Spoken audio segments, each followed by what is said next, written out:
This is Capital Views, and I'm Mike Bradley, and we have with us Norm Wooten, who is the head of the Alaska School Board Association, right, Norm? Yes, sir. I mean, you're the executive director. I'm the executive director. And you're a 30-year veteran of serving on school boards, which is Yes. amazing. So, Norm, tell us about what you folks are interested in this year and what you hope you can accomplish. Well, the governor has announced that this is the year of education, and we're excited about that because it's the year of education every year for us in the Association of Alaska School Boards.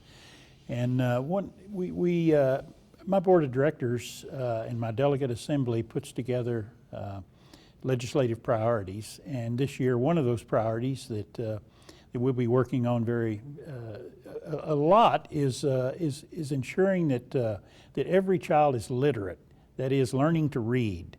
And there's just no skill that's taught in school that's more important than learning to read.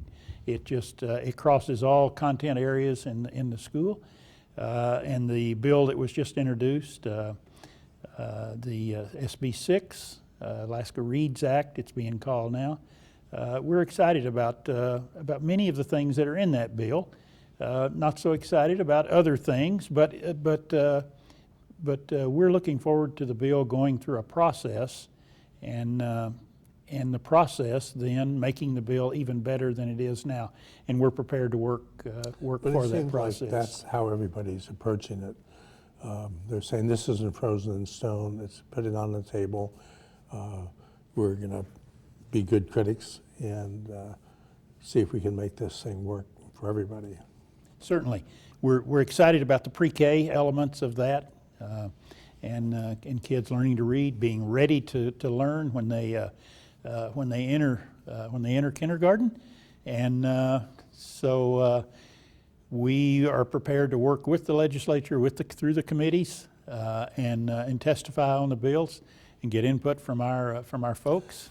Of course, we all want our kids to graduate, but if they can read, they have something. They have something that will carry them through life. There's research out there that says a child that can't read by the time that they exit the third grade, it affects their learning power, their earning power, negatively for the rest of their lives, and that's heavy. So That's So what else do you have on the? Well, quality teachers, recruitment, retention of teachers is also a priority of ours. It's becoming more and more difficult to recruit teachers to come to Alaska, particularly rural Alaska, and to live out there and teaching is not for the faint of heart, and teaching in rural Alaska is particularly not for the faint of heart.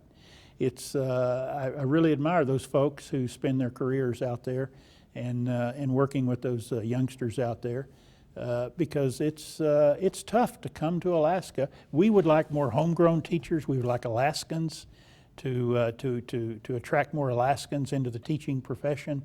It just makes sense with I that. remember years ago, people remarking there were teachers who came and arrived in a village, took a look and got on the same plane and left. I mean, they were totally unprepared for, what they were supposed to do.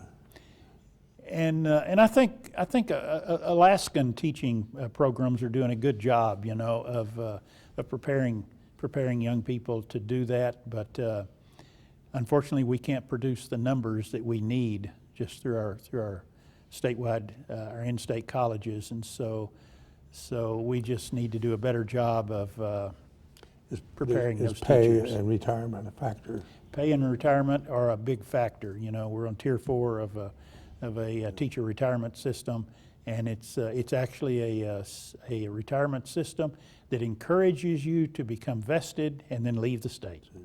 In a way, it's a savings account. It's a You savings pick up account. your savings and leave.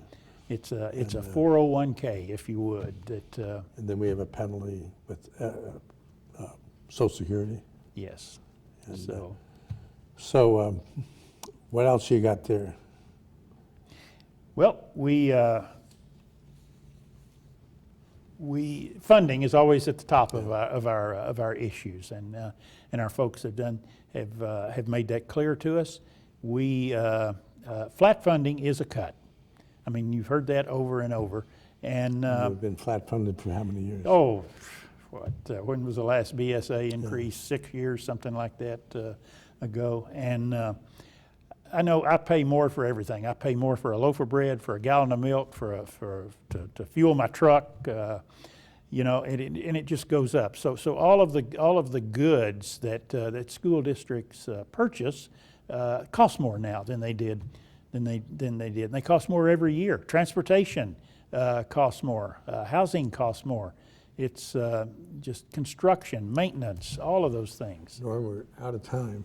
Okay. And we could go on and talk forever I could. about some of this, yes, and I could too. So I'm Mike Bradner, and this is Capital Views, who have been talking with Norm Wooten, who is one of our chief educators in the state. Thank you very much, Mike.